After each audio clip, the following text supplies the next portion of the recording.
একটা কেটলি কিনুন আর কয়েকটা মাটির ভাঁড় নিন, সাথে কিছু বিস্কুট নিন, একটা টুল আর একটা টেবিল নিয়ে বসলেন, দেখবেন লোককে দিয়ে কুলোতে পারবেন না। একটা চায়ের দোকানে চা বিক্রি করলেও চা বিস্কুট ঘুগনি ইনকাম খারাপ হয় না, চাকরির থেকে বেশি টাকা পাওয়া যায়। ভাইরা আমার, চিন্তা করার বা হতাশাগ্রস্ত হবার কারণ নেই। একটা চায়ের দোকানে চা বিক্রি করলেও চা বিস্কুট ঘুগনি ইনকাম খারাপ হয় না, চাকরির থেকে বেশি টাকা পাওয়া যায়।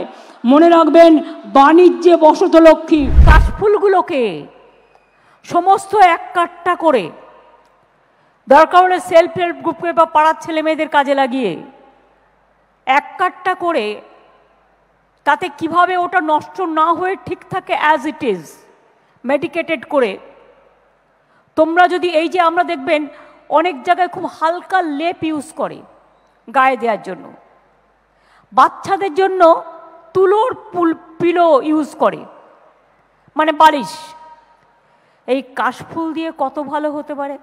গ্রামে গঞ্জে এই কাশফুলগুলো তুলে একটু আটা টাটা লাগিয়ে যাতে ঝরে না যায়, কত কি বেরিয়েছে আজকাল। এগুলো দিয়ে ফুলদানিতে ফুল রাখার ব্যবস্থা করতে পারেন। এই কাশফুল লোকে কিন্তু পছন্দ করে বাড়িতে রাখতে।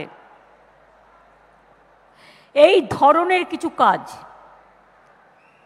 যেমন আমি আগে বললে অনেকে আমাকে টোন টিটকিরি করতো, তারা আজকে বুঝবেন। আমি বলতাম আপনার কাছে টাকা নেই, আপনি 1000টা টাকা নিন, 1000 টাকা জোগাড় করে একটা কেটলি কিনুন আর কয়েকটা মাটির ভাঁড় নিন,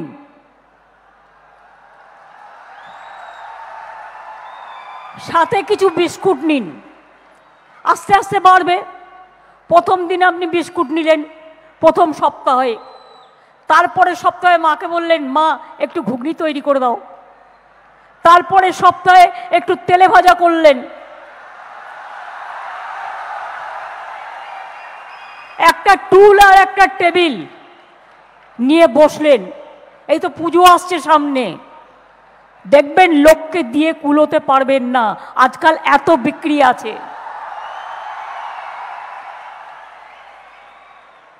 কোনো কাজ জীবনে ছোট নয়। যত মানুষ আজকে মাটির থেকে উঠে বড় হয়েছে, মাটির থেকে উঠে আকাশ ছুঁয়েছে, তারা কিন্তু এটাই তাদের কাহিনী, এটাই তাদের গর্ব, এটাই মেন বাহিনী। এই কাজটা করুন তো।